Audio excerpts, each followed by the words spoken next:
thoughts on imposter syndrome that blow my mind. All the people who act that have the most conviction online are the biggest imposters. We see these people and we're like, that person has a secret I want. They know something I don't, and they're literally the biggest imposters. 30th employee at Facebook. And number 4 Mint. Noah Kagan, the author of $1 Million Weekend. He has a business called AppSumo. Today he helps people start businesses, grow businesses, succeed in business. I was on the kitchen table yesterday morning and I was like, I don't know. What do you mean?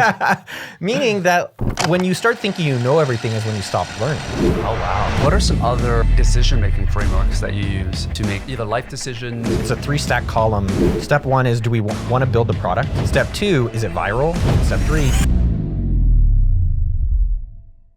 Okay. Yeah, just get serious. Got it, okay. No, serious. I think a lot of times it's like when it's recording is when it gets like, now I have to tell you my stories. Yeah. You have to ask me a question. It has to be like, what's the most popular things? And True. Yeah, it's like the 5, 4, 3, 2, 1, and then you have the game face on, right? Yeah, like I was on a show yesterday with Stephen Covey, his podcast. Yeah. And the host was like one of the coolest hosts ever. He was like talking so much shit to me, and he was just like joking around. He's like, I'm a father of 3, like just making. He like lives in Utah, so we did Mormon jokes because Mormons are the best. And he was just like so cool. And then I was like, when you get on air, you're gonna be the different. He's like, yeah. That's true. That's true. But you also have this. So you have this history with Koreans, I believe, because I'm trying to think about how I first reached out to you. Not the dating part, but I was like, it was like 2015 or 2016 where I reached out to you, and I don't even know exactly what it was, and then. Your email was all in lower caps as usual, and it was like, number 1, you're Korean equals cool. And then number 2, you use sumo.me, sumo.me equals I like you. And then I don't know exactly what it was. And I was like, oh my God, this guy has like billionaire energy. Like lower caps, like doesn't give a fuck. Like yeah. Mark Manson asked me last week, which was really interesting. He's like, what do you give a lot of fucks about and what do you give no fucks about? And I was like, I don't know. I don't really intentionally think about that. Yeah. But, well, what was the reflection when you? After the fact, I was thinking I don't care about politics or really government or most news. Like I don't really read any of the newspapers. I don't know like I know there's Trump and Biden running for president. Yeah. Like, but I'm more interested in like business and tech, and that's what I'm interested in. So you don't read the news really? I read the Wall Street Journal real estate business sections. That's the stuff I'm curious about. I care about, yeah. And then in terms of writing things, I actually learned it. It's so funny. I never realized this. I learned it 15 years ago when I was doing sales for Facebook games. So we built payments for Facebook games, and we crushed. We were making like millions of dollars. It was insane. Zynga, Farmville, Disney, everyone was using our stuff. And there's this guy, Wilson Kriegel. I was just messaging with him. And he was one of the VPs of sales at these companies I was trying to close. And he would write me back, and it was like every email he wrote back was a haiku. What? And it changed how I always have written frankly, my marketing and my copy, but also how I communicate in general, which is just like everything is almost one line, breaks line, one line, and it's just very short sentences. How do you deal with that? Because I was wondering, I was like, if you have investors or if you're trying to send something like more professional, is that the way you write all of your emails, no matter who it is for? The team writes those emails. So there's people like Anna. I see. So when we have a quarterly board meeting, or we do a thing called an MBR, which is a monthly business review. Yep. So we'll have Anna or Megan or Lona have a more flushed out thing. I think for me, when you look at marketing and a lot of this stuff, just like show me the graphs. Right. Show me the trends. Show me more the numbers. And I think sometimes when we do all this writing, I'm like, no one fucking reads. Like they look at pictures and then things in bold. Yeah. So cut a lot of the other fluff out. We're all little kids at the end of the day, right? We're just like, oh, it's going up. Oh, it's going down. Yeah. In my emails, we're experimenting with like super long emails in noahkagan.com. We're experimenting just like, I think it's like 3,000 word essays. Yeah, I just got one this morning, actually. Yeah. Yeah. So we're experimenting with that. But even the way that's written, I would say it's just like every word counts to me. And so it's like sentence, next sentence, picture, bold text, more numbers. Yeah.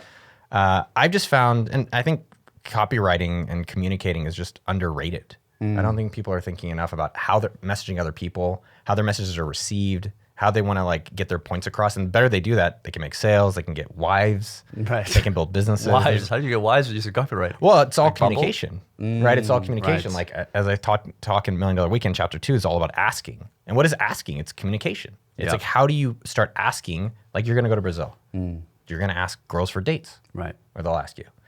But it's a skill that we can practice in sales, in writing, in communicating, and all these things that the more we do it, the better we're going to get at it. Yeah, because that's a big thing for you as well. Like you talk about copywriting. How did you learn copywriting, and what are some of the key tips, I guess, that people should know whether it's like email, Yeah. whether it's getting a date?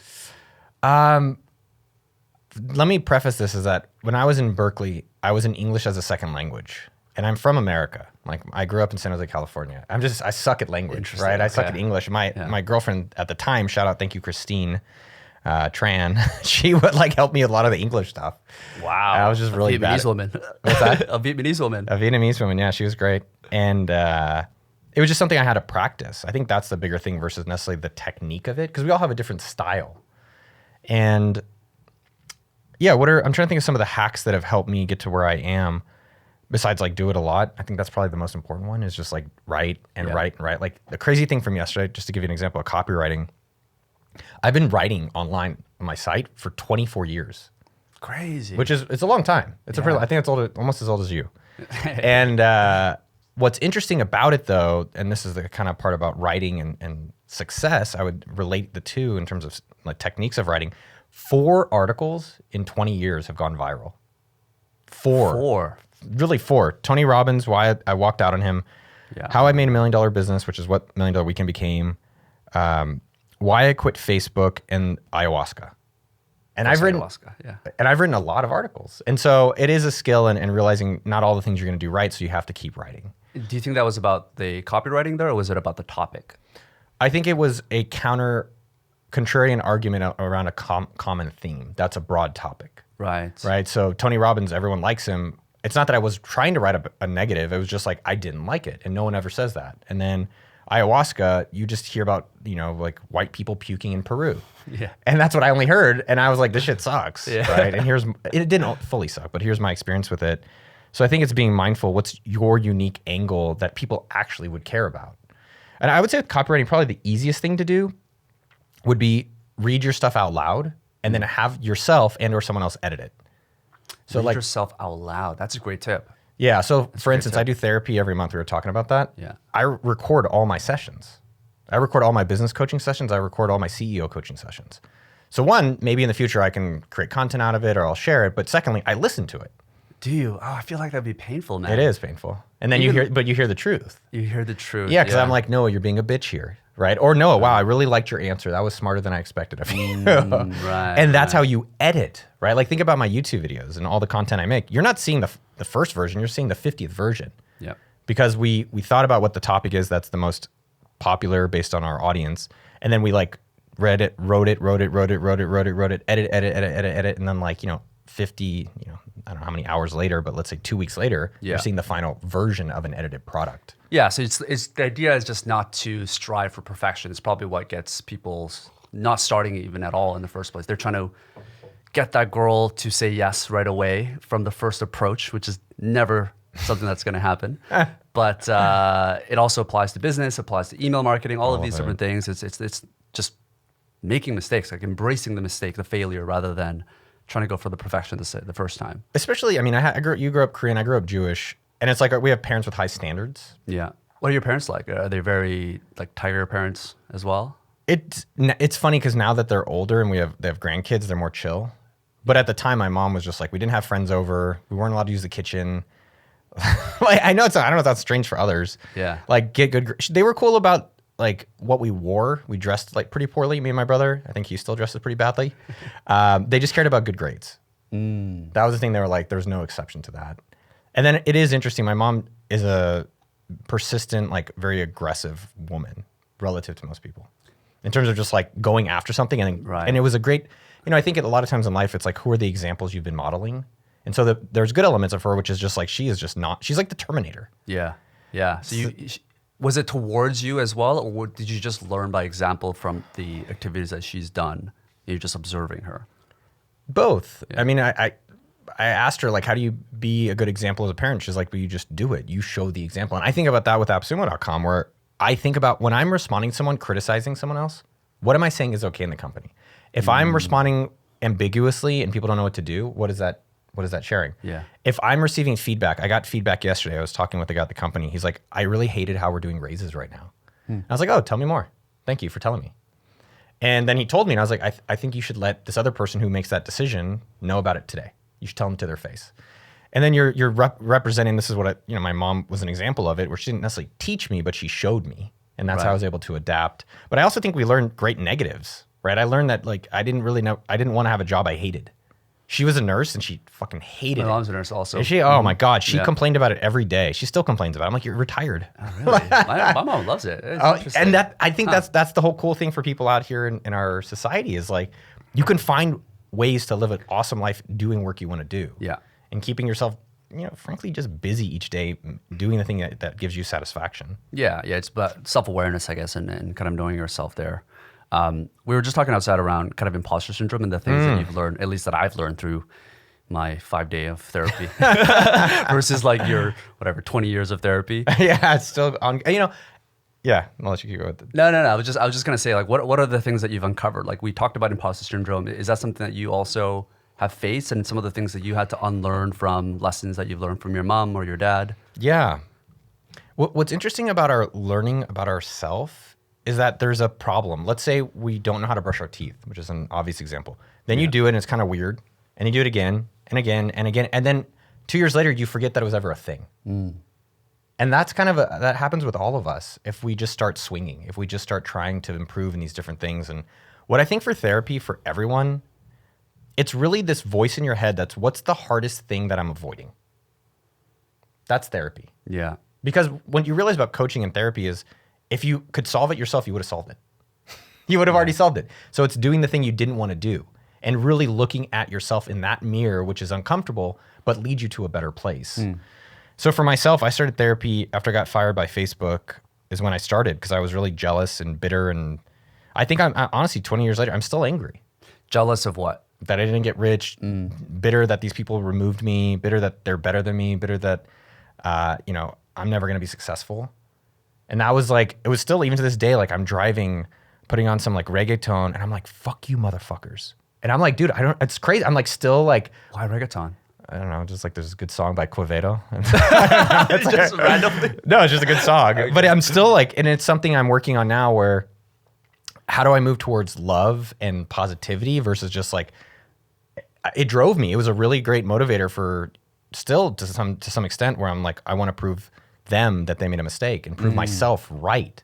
But at some point it's like, you have to change that narrative. Like that's over. Like, it's not that it's over, but like, let's move it to a way where you're just doing more things because you're proud of it and because you're enjoying it, not because you have to show these other people that honestly don't give a fuck about you or me about proving them wrong because that's over and they'll never care. So I think with therapy, for me, the thematic things that I've explored in the 20 years of it, and what I recommend for everyone, whether they do therapy or not, is stop doing the thing that helped you improve. Don't stop doing the thing that helped you improve. Meaning, a lot of times people will do something and they're better or think the outcome is better and they're like, well, now I can stop it. It's like, no, that's literally the thing that got you. Keep doing it. Right. So as much as now in therapy, I have an awesome wife and we have a family. I love my job. And some days, once in a while I'm sad, but overall my days are fucking awesome. And I'm like, I don't need therapy. Thank you, doctor. See you later. But no, that's literally the thing to keep doing. Yeah. And it's uncovering new areas. But thematically in the 20 years of doing it, I think one was just feeling worthy and feeling like, how do I interact with money? Right? Like I think Jews we're just taught to make money. Like we're like the Terminators of money, right? It's like, go make money. Like it's I know people might laugh at that, but it's a little bit culturally what's encouraged about success. Sure, yeah. Then I think secondly was around my father passing, and then how do I not replicate and self-sabotage in my perspective how he approached his life. So that was kind of like tier 2. I would say this last decade of therapy has more been around self-worth, like just feeling good with who I am. Like how do I keep understanding and accepting and embracing my version, myself. Yeah. Without necessarily, it's hard. We get validation on views and podcast downloads and these things, but how can I just fuck that and be okay with who I am with and without that? And And as well, yeah, a lot of my therapy is, working on being alone. That was maybe a few years ago. Is that hard for you to be alone? Yeah. I was like, my dad would, in my story, he left when I was at home. He would go to work on weekends, even though I only saw him on weekends. And I was like, dude, I'm alone here. And I have a nice house and I'm at home in my house and like, I get like a panic attack because I'm like, what am I supposed to do all day? Who's here? Who am I waiting? It's just like. How old were you at that time? Oh, the time with my dad was like 8 to 12 or 13. Okay. And your mom was at work. They were divorced. So I'd go see him every I other see. weekend. And I had, I had my own attachment with him, but that was an interesting thing where it was coming back where even though I'm alone, like what bad habits am I doing because I'm alone? Am I going and getting drunk? Am I going and doing drugs? Am I going and like distracting myself with life versus just, it's not to say go do an extreme thing. Like let's go to David Goggins, like go live in the woods for a year and I'll be alone and I could really be that. That was my initial thought. That's what I need to do. But my answer to it was just like, it's okay. Like let's practice it. It doesn't have to be perfected. Let's just be alone a little bit. So you're alone on a Saturday for a few hours. How was it? It was a little shitty. Okay, great. We can try it again next Saturday. And it got better and better. And now when I'm alone, I still can be anxious, but I can be more mindful of the experience and be like, hey, this is something that's not a bad thing. And guess what? You're going to see people tonight, or you'll see people tomorrow, and you could be okay and parent myself. Yeah. Do you have like like the whole attachment styles of like, you're either avoidant attachment style, you're anxious, you're secure, and then the other one is like avoidant and anxious, depending on like who you're with? There's the book Attached, and I've read that, and I think I'm all three. I think most of us have a certain style, but it varies depending on the situation Or who you're with. And I think the biggest game changer in terms of overall like baseline happiness, life upgrade, like in terms of like moving up the y-axis in terms of happiness, is just finding a partner that's better. Just having a partner that's extremely secure. We like, as an example, we had a breakup issue in December of last year, and she's like, all right, cool, see you later. I'm like, what do you mean? Like, this is where we do this like back and forth thing that I like. Oh, interesting. I like ran away from you and I was uncertain, and you're like kind of this is what happened in my previous relationships. And she's like, no, dude, I'm the best. Like, fuck you, loser. I was like, oh my God. God. Wow. I was like, that's different. And so she's made me mature and develop and gave me feedback and helped me, really develop better as a person. So when you were breaking up in that moment, it wasn't that you were actually thinking that you guys were going to break up. This was for you somewhat of like a childhood thing that you were like silent replaying. treatment. Like I run away, you go away, and then you come back, and then we go back and forth. And she has she's secure in herself. Yeah. And I really admire that. I think find a partner that really like brings you up. And I think most of us are choosing very poorly. I've chose basically, it's none of them were poor. We were just poor together. And I wasn't also at the right place to be with them either. But around 40 now, it feels like, oh, wow, this is much better. So you think like when you were like much better, dude. It's just so much better, dude. Literally, if you make one choice in life, just choose a better partner. If you can only do one fucking choice, don't worry about your job. Don't worry about where you live. Just find a partner that really like makes your life better in all regards. And doesn't mean it's easier. I thought you find a partner and you're like, that's it. Don't have to do shit. No, it's like we're still having discussions. We're not having arguments, but we're having, really productive, tough discussions. Do you guys go to couples therapy as well? We did. We tried to she goes to therapy as well, separately. We went to her therapist in Spain when we were there last summer. My Spanish wasn't as good at the time, so I didn't understand what they were saying. It's also Spanish from Spain, which is for me is so difficult. It's a little different. Yeah. So we have not had another session with her since, but yeah, we're both very open to that.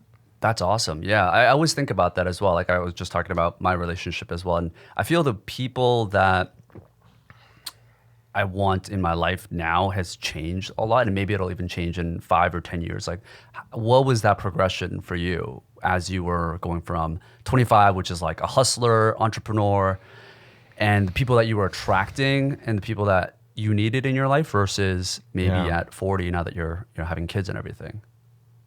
Did like certain things matter way more to you before and then now it doesn't? Yeah, I think there's definitely this new like thematic going around about success bias, where now that the people have these things and that they're talking about the history. Yeah. Right? Like, I guess the way I've thought about it is that we're very influenced by who's around us. we're extremely influenced by who's around us. Yeah. And so how intentional are you about literally who is on your social media, who is in your vicinity, who is in your communication? And what's fascinating about that, I was in the sauna this morning thinking about this, my friend Tynan, he's our godfather. And I was getting a little emotional almost because I was just like, how fucking lucky am I to have this guy in my corner?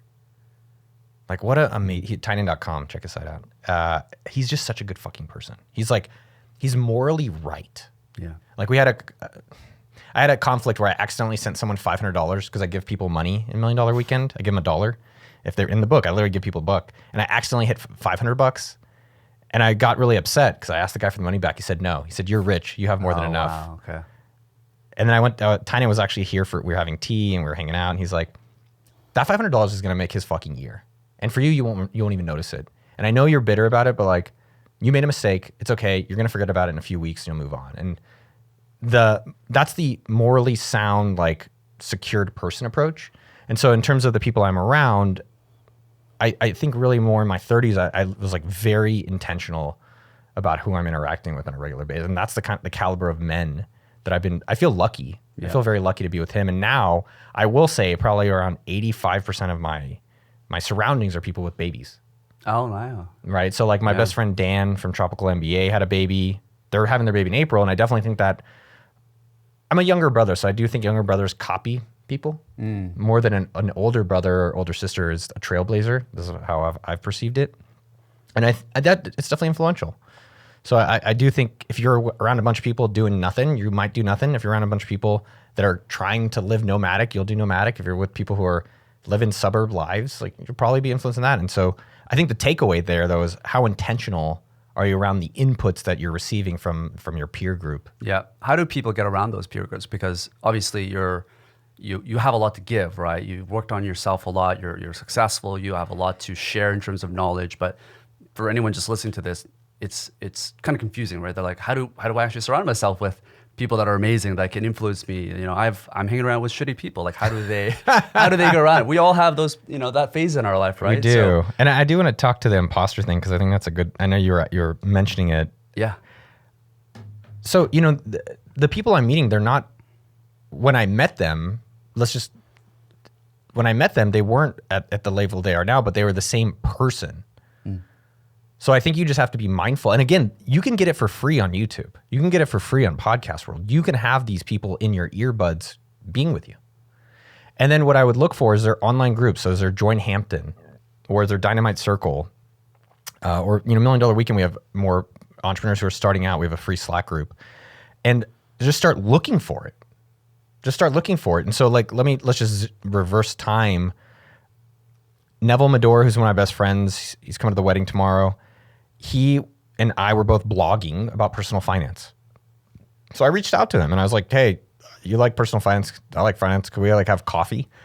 This is 2003. Wow. And I met him and there's just certain people that have something special and he was one of them. And so we stayed in touch and it's not an effort. I don't have a CRM. I don't have some complicated system. I just love him. He's such an interesting person. And for me, I'm really looking for, are they doing interesting things and are they optimistic? I'm not looking for wealth. I'm not looking like, oh, you have a lot of money. Like I've friends like, oh, he's an ER doctor, but he's not like an entrepreneur. He's not an entrepreneur. He's not that's not his interest. But his name is Neil Catharia. He is the sweetest fucking guy I've ever met, dude. He's so sweet. I call him and I'm like, Neil, I got this bump. And he's like, don't worry about it, bro.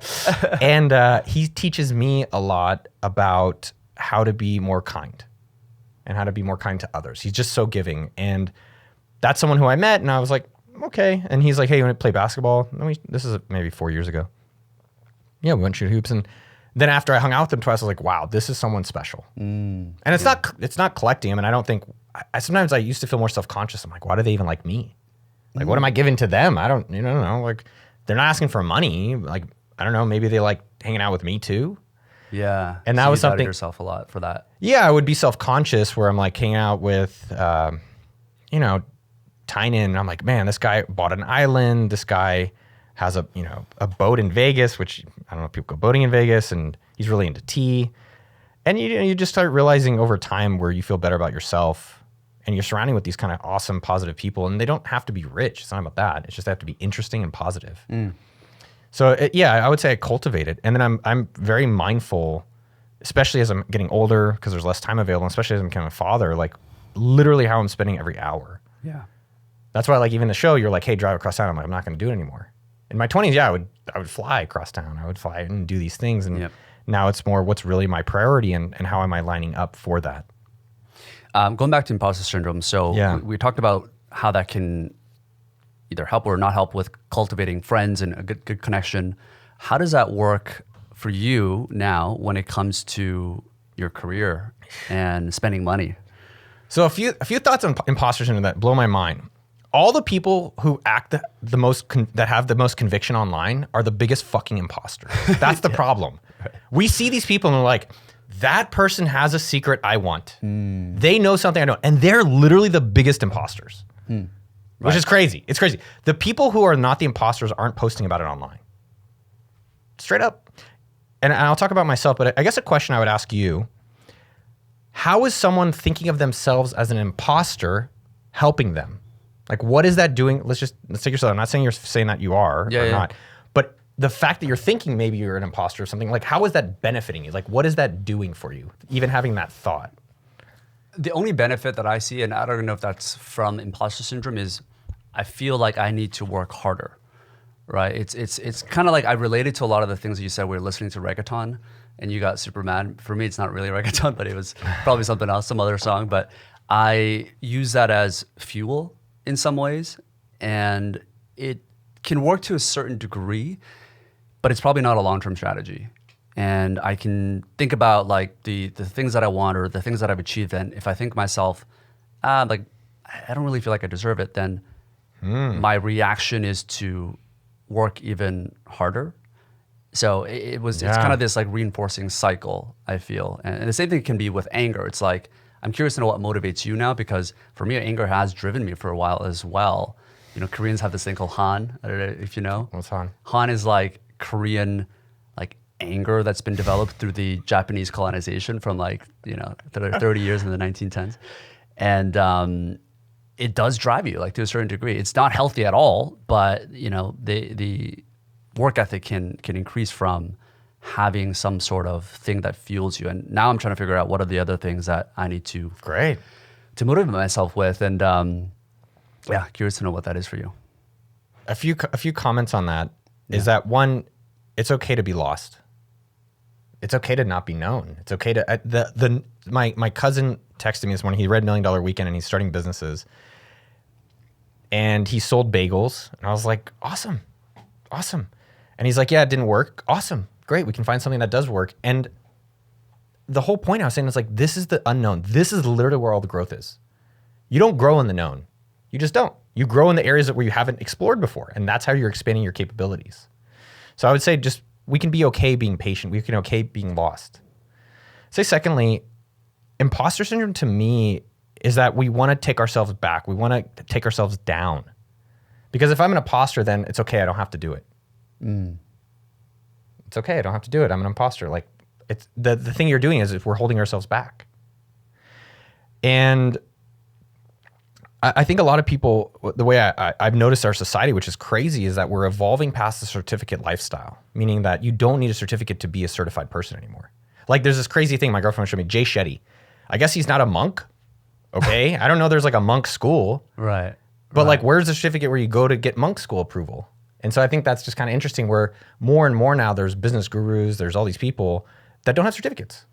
And that's also an amazing thing, where you can create a lifestyle without needing to go to approval from someone else.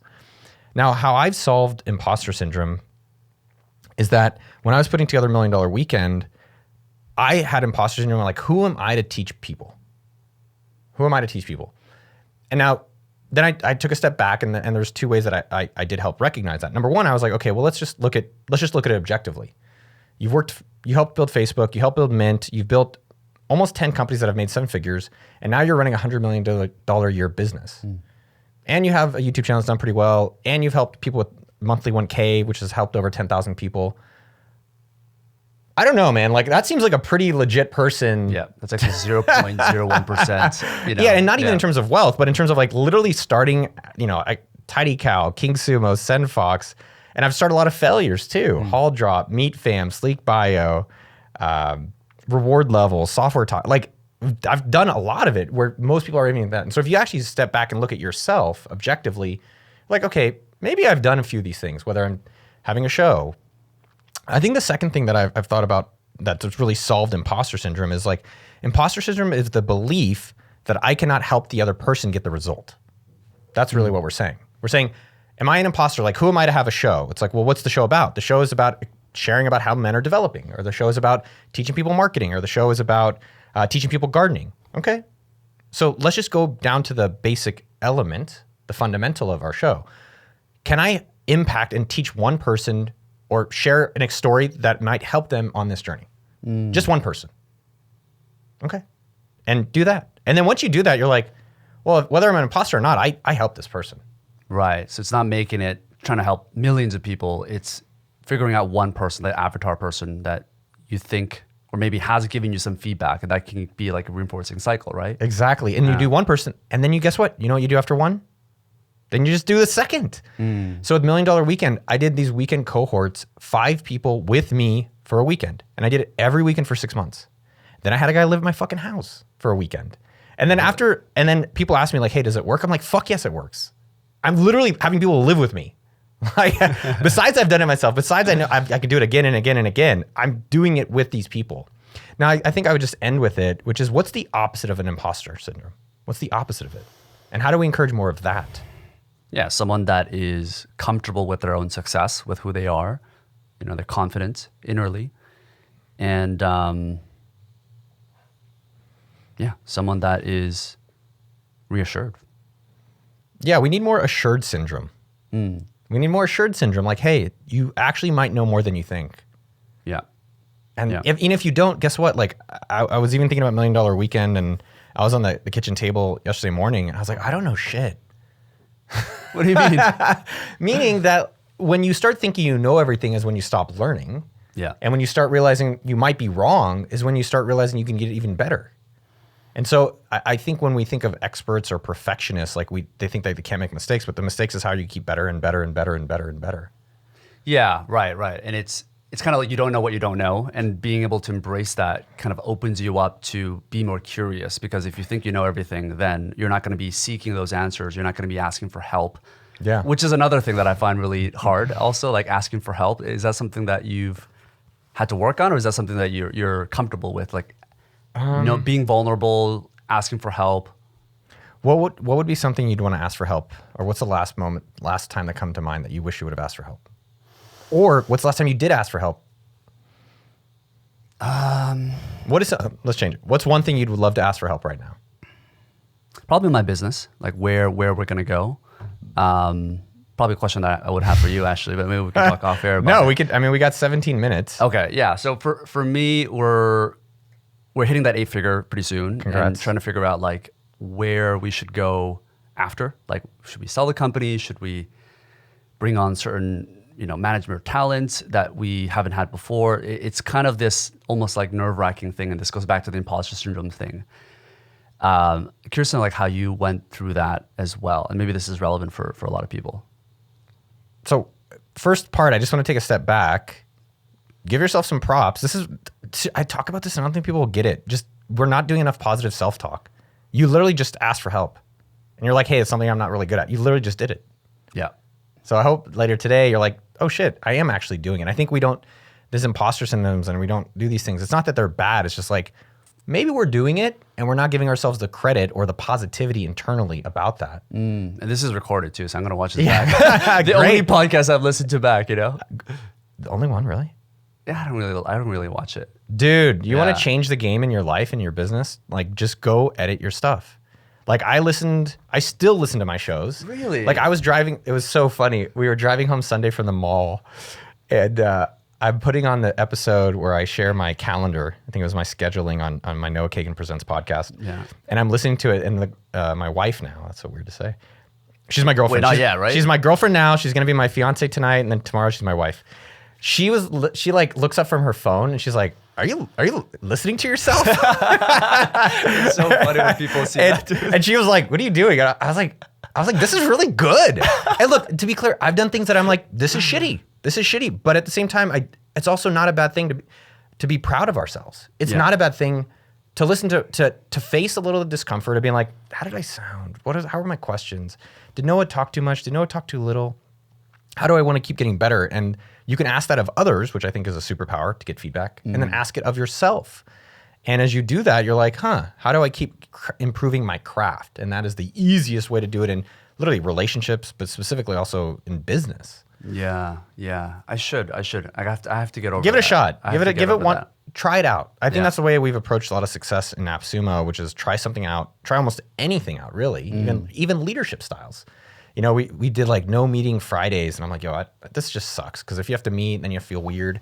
But we tried it. Okay, it doesn't work. Change it, and then you get better and better and better. Yep.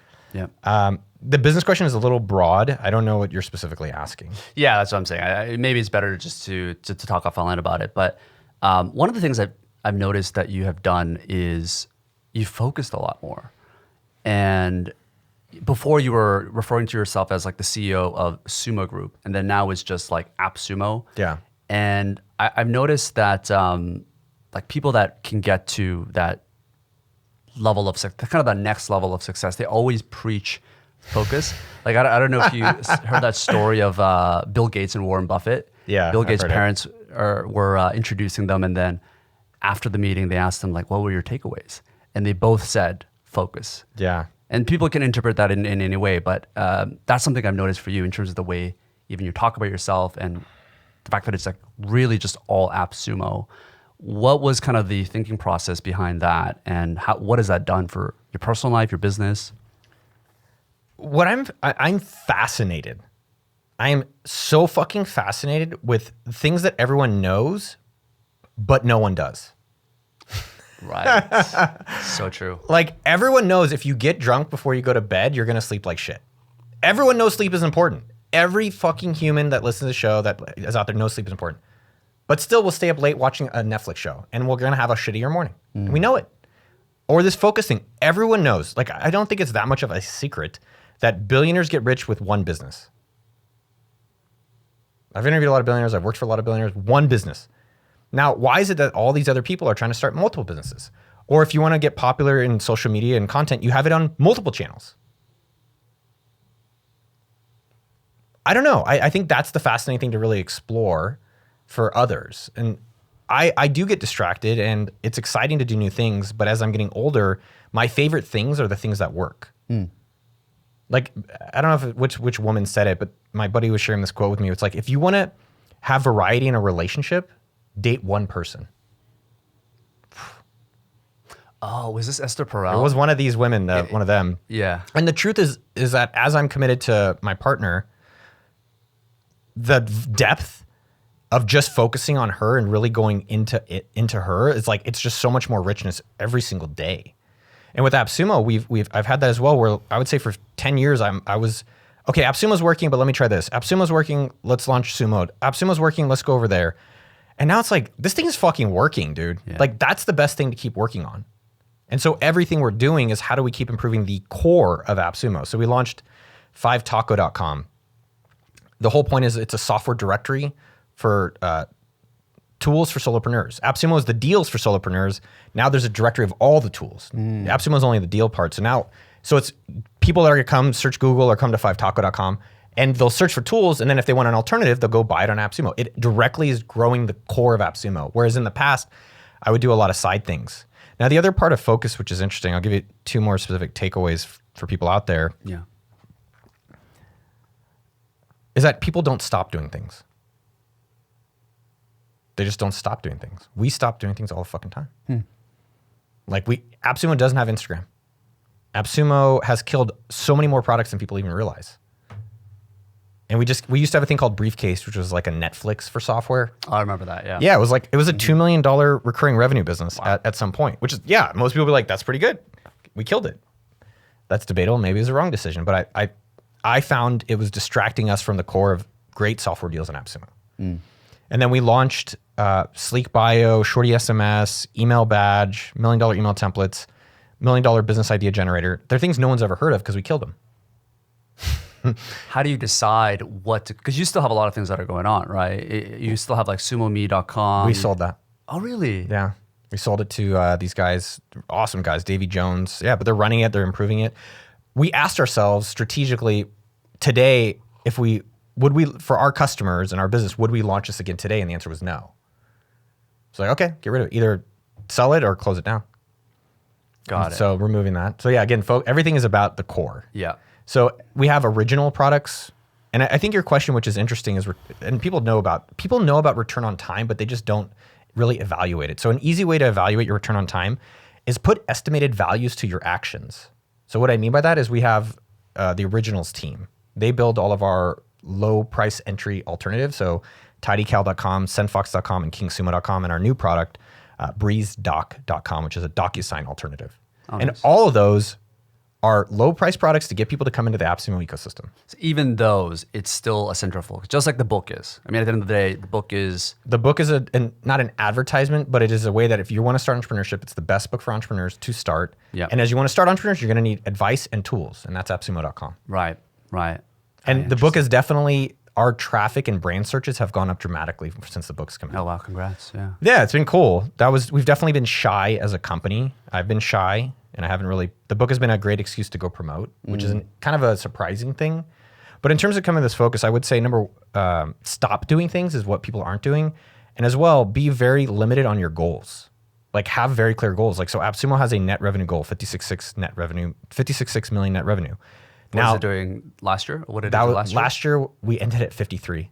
53, okay. Net revenue, not gross. So gross might be, and I think gross this year will hit 100 or beyond. Yeah. Last year we hit, I think 81, something around there. But that's gross revenue, which includes returns, which includes credits. So net revenue is a more clear thing about how much money are we making for our partners as well as ourselves. Got it. Now, if you have a very clear goal, the originals team, the one that creates these products, David and Henrique and Garrett and Marnie, they have a revenue percentage of that 56 million. So I'm like, all right, 56 million, you guys have 23% of it. Oh, wow. So they're responsible for new buyer revenue that can contribute as a percentage of our goal. God. And so David, one of the things we were talking about, David is now prioritizing his team. David runs it. He's got a budget and his team. I'm like, David, you have to hit this revenue goal. Now he does a thing called GMO, which is goal metrics objectives, around how he's prioritizing his month. And I was like, David, show me the things that you want to do this month. Now put dollar signs next to what you think each of those is going to generate for you. Now kill all the shit that's poor and just focus on the high value dollar opportunities that you can get more sophisticated on this, but you can basically estimate what you think it'll generate for the business and prioritize those actions. It's more tangible, I guess, right? When you think about, like, even if it doesn't take up a lot of time, you're still wasting time if it's not gonna generate the dollar amount. So having that dollar amount, you're saying, is just, okay, this is actually what matters. Nothing else matters. I think what people don't do well enough is think about there's all these actions. How do I prioritize the best action for the work? And I think having a dollar amount or an expected output of it, like even with content, like, yes, I could do TikTok, I can do all these things, but relative to the amount of time it requires of me, I feel like the audience size for what it costs me to create, I get the best buck out of YouTube. Yep. So the majority of my time is spent doing YouTube videos. What are some other, like, decision-making frameworks that you use to make either life decisions or personal decisions? Like Bezos has this thing, like the regret minimization framework. Curious to know what that is for you. Yeah, I have a few different frameworks that I've honed in on that have worked for personal as well as professional. I'll share a few of them. So for the originals products, in terms of what we create, in terms of our own products at AppSumo, we basically have it's a 3-stack column. And step 1 is, do we want to build the product? Step 2, is it viral? Meaning, is there a word of mouth built into the product itself? And step 3, is there a high cost alternative that doesn't have lock-in? So meaning like Klaviyo, I don't know if you use Klaviyo. Who do you use for email? We use MailChimp. MailChimp. It is actually really hard to get someone to change their email provider. Even though you don't even probably like MailChimp, but there's SendFox and Beehive and ConvertKit. It's like, and we've built competitors. I have SendFox.com. We've built it. It's fucking hard. So you have to find something that people like. People will drop Calendly like this. That's why TidyCal is growing through the roof. DocuSign, people fucking hate DocuSign. So BreezeDoc, it's launching, I think officially March 25th. It's gonna fucking crush. Yeah. So that is a framework then where we have 50 different product ideas, and then we put it through that stack rank, and then it's just like, all right, obviously this DocuSign alternative is gonna crush. We validated it, but that was one. I would say with AppSumo, the strategic planning is a work in progress, and there's zero material out there at the 8 and 9 and 10 figure scale that really explains how to run a larger business. There's just no material it's so hard to about find. strategic planning. And we've hired people from Square, that did strategic planning. We have an advisor from Indeed. What we have found to be the most effective is really just thinking about what's your number one goal? It's all simple, but like simply complicated. What's your number one goal? And then like, what are the 3 things we think are the core things that will help us get to that goal? So for AppSumo 56.6, our top 3 is new buyer revenue, return buyer revenue, and then our loyal customer revenue. And then now from those 3 projects, they each have owners. So it's Nick, Ilona, and Katie. Now, what are the projects in Q1 from development and non-development perspective that we think will add up to the targets that they have in those categories? Yep. So just really systemizing. You have the incentive down as well, right? Because they're incentivized for the revenue to grow.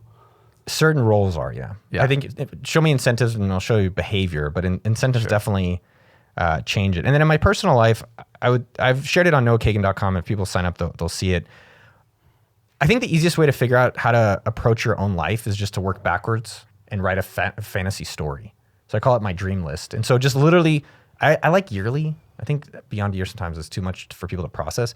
Just literally today on your phone, write out like how the end of the year would look. How the end of the year would look. Okay, I'm gonna be in Brazil. I'm gonna have 2 girlfriends. Have as many as you want. Why do we have to limit it? My business breaks 8 figures, or my business is whatever. My business, we hired a person. My karate is good. I don't know what the fuck karate. I'm playing the trumpet again, right? And, Yeah. And you write that down. And then what I like to do is write down the craziest story you fucking can possibly do. And then really sit with it and be like, okay, let me edit it and see which ones do I truly care about. And I like taking that end of the year story and putting it into a framework, which is generally, it's your work, it's your workouts, it's your personal, and then it's your travel or living. And I put 3, I like no more than 3 per category. And then I have that on my phone and I look at it every single day. Really? Yeah. You just review it. Like first thing you wake up. I wake up, and then as I start seeing it over and over, now I'm just like, I know exactly what it is. Yeah. So today in like work, it's 56.6 million net revenue. It's 1,000 Amazon reviews for $1 million weekend. And then it's 1.25 million YouTube subscribers. What if you hit that earlier on though? How do you change your goals? I only change them twice a year. So what I'll do is I don't touch it. And I say, okay, that was what we committed to. And it doesn't mean I can't exceed it. But then mid-year at AppSumo, as well as in my personal stuff, some goals I just, like I hurt my shoulder doing push-ups, which sounds really weak. 42, huh? Yeah, I know, man. I know. Dude, it'll come. I know. And I still feel pretty fresh for 42. And so mid-year, I'll say, hey, either this one didn't matter to me, or this one, like, hey, I think we could change it. But I found that it's better to change it less frequently. Right. Otherwise, you're just deviating too much, right? You set all these goals. Yeah, like AppSumo 2 years ago, we like crushed our goals and we're like double the goal mid-year. And then it was just like the rest of the year, everyone was stressed the fuck out. And I was like, why are we creating? We're creating the situation we say we didn't want. We're creating the stress. In relation to kind of decision making, the other thing that I am fascinated by is like asymmetric risk to reward decisions or investments that we can make in our lives. Like a book is a great one, like $1 Million Weekend. Dude, I know it's like a labor of love to write a book. Like you compare that to how most people consume content today, which is like Twitter or TikTok, where it literally took them like 30 seconds to write it.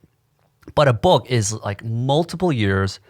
I don't know how many revisions that you may have went through, all of the years of experience that you went through, having the editor probably bash you and like... I had a writer and 2 editors. Wow. Yeah. And then like that 1,000-person beta reading team. And it's like, it's really a labor of love, right? It's just the work that you're going through. So to me, it's like having a book and buying a book is, compared to like, a TikTok is like going to a Thanksgiving dinner with like a private chef that like customize all of your meal versus like, I don't know, go to Arby's or Wendy's or something like that. It's just such different levels of quality that you can get. So I highly recommend people get $1 Million Weekend, obviously. But what are some of the other things that have been like small investment, small time, something that you can automate probably, but it's just boom, just accumulated the benefits that you've gotten in your love life, personal life, business? So what are asymmetric bets that others can copy? Yeah, others can copy even a simple one. So like for example, like I use mouth tape now when I sleep. Bro, it's like a game changer in Really? terms of how I feel. I just want to see that. I want to watch you sleep. It's like you look like a prisoner, which is funny, right? Why Like do you think I'm single now? Well, no, but I think things that are funny become not funny when everyone ends up doing it if it's beneficial. So Yeah, true. Yeah, it becomes a trend, I guess. So what are small things that I think what you're saying, which I think is interesting, is like what is stuff you can do today that's going to compound to a great outcome in 5 years? And so I think there's a lot in there. I think what I'd probably have people think about is what are the basics? Not necessarily, I think everyone wants an asymmetric bet, but the reality is if you found one, everyone goes into it and it's not necessarily asymmetric. I think what I would think about for people out there is you probably have an asymmetric bet on treating yourself nice. I know people want tactics and I'll give tactical ones, but if you literally every day just said one positive thing your day, today and tomorrow and this, and you just do that over and over, after some time you're like, I fucking like myself. I don't care that this person didn't reply to me. I'm fucking cool. And that's something that I'm doing every single day. So that's an asymmetric bet that I think will have high upside. I like the idea of things like health because that's very foundational. So how every day can you go for a walk? And I think people do these extreme shit where it's like, I'm a fucking Goggins it. I'm like, I think Goggins is bad for our culture. I think he's just like a bad influence to do extreme things when extreme is good to get a spark, but it's not sustainable. And sustaining is how you have success. And so I would just say like, go for a walk every day, like do one push-up. And I think if you can do that daily and as you start building up to it, maybe you get a lot further, or maybe you just do that and you realize like, wow, I'm thanking myself today for drinking less or being healthier in the next 5 years. I would also say business. I think people do not grasp the upside asymmetrically of having your own business. Not even, and I think, I'm not talking about social media. I'm talking like, I literally started AppSumo for $60. Literally. Like it's not like some Crazy, yeah. marketing thing. It was $12 for the domain. And then unfortunately I spent $48 with the developer to put a PayPal button on a page. I should have done it for just like $0, but it is what it is. We didn't have like a lot of no code sites then. And that was $60. That's all I spent. And last year I made 3.3 million for myself. And that I could have made more, but I share with the team, I share with the leadership. We take everyone to Mexico, we invest in ads and sponsorships. I'm not trying to say I could have made more, but my point is like that for $60, I get 3.3 million a year. Crazy, yeah. It is 15 years later, and it is a market that got bigger, and that's the whole thing about how do you choose better markets. But what an asymmetric fucking bet. So that would be another one I would think about. I think with this book, my girlfriend asked me how much I made from it. I was like, baby, do you realize how fucking little I make from this book? Because she sees me, I'm working so hard on it. Yeah, you might lose money actually, right?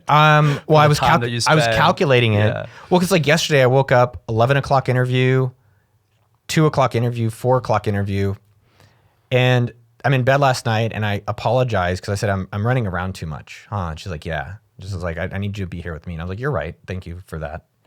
And she's like, are you getting paid from this? And so I got an advance of almost $1 million, but you get it in fourths. So I get a fourth on a contract, a fourth on manuscript, a fourth on launch, and a fourth on a year after launch. So I don't even have the money. And the agent takes 15%.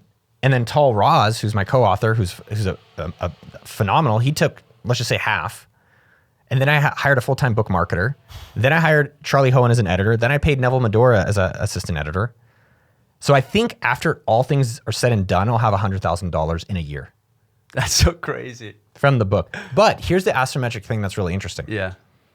There's still something in business about what can you do that no one else is doing. And the amount of books that make it out of the 10,000 sales stratosphere is actually very finite. It's very limited. Like you can even think today, how many business books are really like decade sellers? 4-Hour Workweek, Subtle Art of Giving a Fuck, Atomic Habits. Yeah. Very few. And so how many garbage TikToks are out there? Fucking a jillion. You learn how to, make a macaroni and cheese sandwich. Wow. Thinking about what's the thing that everyone's ignoring that, it's going to take me a little longer. This took 4 years. Like most TikToks take 4 minutes or, I would say that the content now to be at a high level quality does take more time, but what can I be doing that maybe it's less competitive? And I would say a book, there is an asymmetric thing around the amount of status it adds and the competition that's there. That's different than in a lot of other areas that people are paying attention to. Yeah, especially if you didn't like self-publish, right? Like you had a publisher that's like legit. Yeah. Right. One of the best, I think. Right. Penguin. Yeah, Penguin. Yeah. So that makes sense. Cool, man. Well, I like this asymmetric, but that's interesting. It's cool to see how full circle you came. Like, I remember when we first spoke, your whole like headline was around how I lost $100 million on Facebook. Yeah. And full circle, the way you are now and the way who you are now is that you're advertising yourself as someone that's making $100 million a year. It's literally like if you have one of the, that Ed funny. Sheeran meme that before and after, like 2012, I was playing outside in the streets. You had this like making change. And then the after was like him playing in front of like 50,000 people in this stadium. It's like, you got to come up with one of those memes, right? It's like before I lost 100 million. After making $100 million a year. Yeah, thank you. Badass. That was a nice, I appreciate that. Pretty badass. You don't have to comment on that. No, thank you. No, I think it's okay to take compliments. It's been, I was thinking about this book even, where I didn't make the New York Times yesterday. Dude. And it was close. We sold, dude, book sales are fucking hard. It's insane it's a $20 item. It's the fucking hardest thing in the world to sell. Like we do $250,000 a day of software sales at AppSumo, which is amazing. We're promoting all these cool tools at great prices. We sell millions of them, like millions of software products. I sold 7,756 books last month in February. 7,756, right? And it's like the 10th place on the New York Times business list sold 8,500. Like that's a pretty fucking, you can find 8,500 people to buy your book. And it's interesting. Huh. And what I realized though, separate of it, I was sad when I didn't make it a few weeks ago. But what I recognized for myself, and this is the message for others out there, I was just proud that I said I wanted to do a book. I committed to it and then I finished it. And now there's marketing for the next 300 years or whatever, 300 weeks. But I was just taking the step back in these moments, whether you create an 8-figure company, whether you're like being able to live and work abroad, whether you're even making a little bit of money or whether you're a good husband or wife, and just giving ourselves a little bit more credit for what the things that we're actually doing. Yeah. Last question. What are you grateful for? What was I grateful for today? I'm grateful for today that I went and exercised even though I didn't really want to. Yeah. And you're going to get married. We're getting engaged. Engaged, okay. I think we have to go to get a certificate, get fucking approval. You go to the court, get a certificate, and then I'm going to propose. She doesn't know in the episode. Propose at 6, and then we get married tomorrow at noon. Okay. So I'm grateful for her, but I think gratitude, we think of them too large. And I think when we appreciate the small, like even within ourselves or small within, like, pretty grateful I have this fucking studio at home and you can literally come over, it's awesome. You hit a button and we can record. And I think you start doing that. I have it in a notes every single day to ask me like, what's the thing today? It's just a reminder in my phone. And I just like doing small ones. I think that's always a nice thing.